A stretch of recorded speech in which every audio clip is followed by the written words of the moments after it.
Bien, el segundo ejercicio dice lo siguiente: la puntuación media de un examen final en estadística fue de 12,3 puntos con una varianza de 3,24 puntos al cuadrado. Suponga que sigue una distribución normal. Encuentre el porcentaje de estudiantes cuya puntuación estuvo entre 8,7 y 10,5 puntos. Primero que nada, debo resaltar que la probabilidad en este ejercicio va a estar entre estos dos puntos, que son 8,7 y 10,5 puntos. Bueno, ahora procederé a sacar los datos por un lado. Entonces, datos. Ok, los datos son los siguientes. Tenemos una media o una esperanza matemática de 12,3 puntos. Y a su vez tenemos una varianza de 3,24 puntos al cuadrado. Entonces, una varianza de 3,24 puntos al cuadrado. Pero a esta varianza yo le voy a sacar la desviación típica o la desviación estándar y después les explicaré por qué. Entonces, simplemente para sacar esa desviación típica tenemos que sacarle la raíz al 3,24. Entonces, hacemos esa operación y eso me da un resultado de 1,8. Entonces, esta va a ser mi desviación típica o desviación estándar. Bien, también tenemos dos puntos que los voy a denotar como x1 y x2. x1 va a ser igual a 8,7 y x2 va a ser igual a 10,5.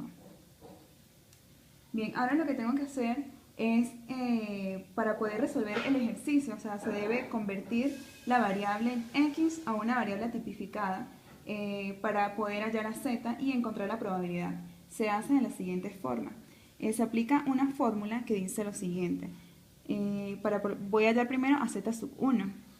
z1 va a ser igual a x1 menos la media o la esperanza matemática sobre la desviación típica o estándar. Por esto fue que a la varianza le calculé la desviación típica o estándar, porque la voy a utilizar en esta fórmula. Bien, ahora lo que hago es sustituir valores y eso me quedaría x1, que es 8,7, menos la media, que es 12,3, sobre la desviación típica o estándar, que es 1,8. Y eso me va a dar un valor de menos 2. Bien, este va a ser el valor de z1. Ahora voy a calcular a z2, que es con la misma fórmula, pero, o sea, se cambia con los mismos datos, pero se cambia el valor de x1, sería x2. Entonces, x2 menos la media sobre la desviación estándar. Sustituyo los valores y eso me queda x2 es igual a 10,5 menos la media, que es 12,3, sobre la desviación estándar, que es 1,8. Resuelvo esa operación y me da un total de menos 1. Entonces, este sería mi z2. Bien, ahora lo que hago, o sea, ya puedo proceder a calcular la probabilidad.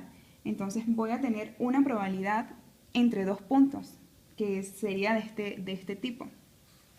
Probabilidad de z1 menor a z2.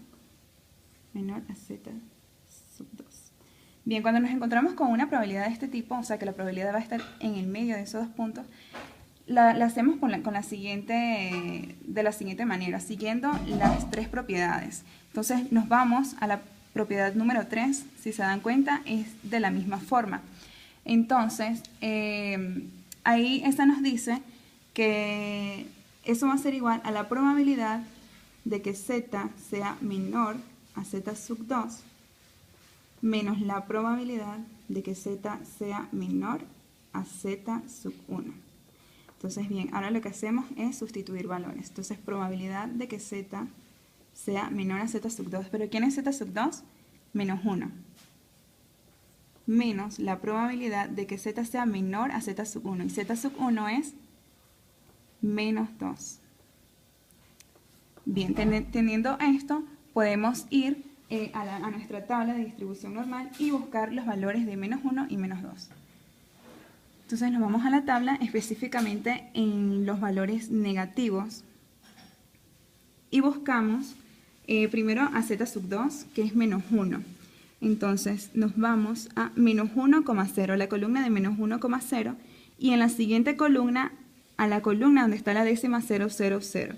Entonces nuestro valor de eso va a ser 0,15866 menos la probabilidad de la otra del z sub 1, ¿verdad? Entonces nos vamos nuevamente a la columna y buscamos a menos 2 en la misma columna de los negativos. Ese menos 2 estaría ubicado acá. Como es un número entero, usaríamos este menos 2,0 y en la primera columna de las décimas buscamos al primer valor, que sería 0,02275. Y nada, lo que hacemos es resolver esta operación y eso nos daría un total de 0,13591. Bien, esto sería nuestra probabilidad. Pero el ejercicio nos está pidiendo el porcentaje de estudiantes cuya puntuación estuvo entre los dos puntos anteriormente mencionados. Entonces lo que tengo que hacer es multiplicar mi probabilidad por el 100%. Entonces multiplico eso por 100 y me da un valor de 13,59%. Entonces la respuesta a este ejercicio, a este problema, sería la siguiente. El porcentaje de los estudiantes cuya puntuación estuvo entre 8,7 y 10,5 puntos es de 13,59%. Aparte de esto, el problema nos dice que grafique. Yo acá traigo las gráficas hechas y las voy a explicar. Ok, aquí tenemos que hacer dos gráficas, primero que nada. Una respecto a la media con los valores de X y otra con respecto a la probabilidad y los valores de Z. Bien, en la primera gráfica, que es con respecto a los valores de X, el centro va a ser la media. Como aquí podemos ver, la media es de 12,3. Y nos dice que la probabilidad va a estar en el medio de los dos puntos que son 8,7 y 10,5. Entonces eso los coloco al lado izquierdo porque son menores que mi media. Entonces, como la probabilidad va a estar entre esos dos valores, sombreo nada más ese espacio que hay entre ellos dos. Ok, la gráfica de la Z. En esta gráfica la probabilidad con respecto a la variable Z, aquí el centro es, si se dan cuenta, es el 0, como las gráficas del primer video que les expliqué. Entonces dice que la probabilidad estará entre dos puntos que son menos 1 y menos 2. Los coloco a la izquierda porque son negativos. Entonces este sería el valor de z sub 1 y z sub 2. Por eso es que la probabilidad nada más va a estar entre ellos, por lo tanto se sombrea nada más ese intervalo que hay entre ellos dos. Y bien,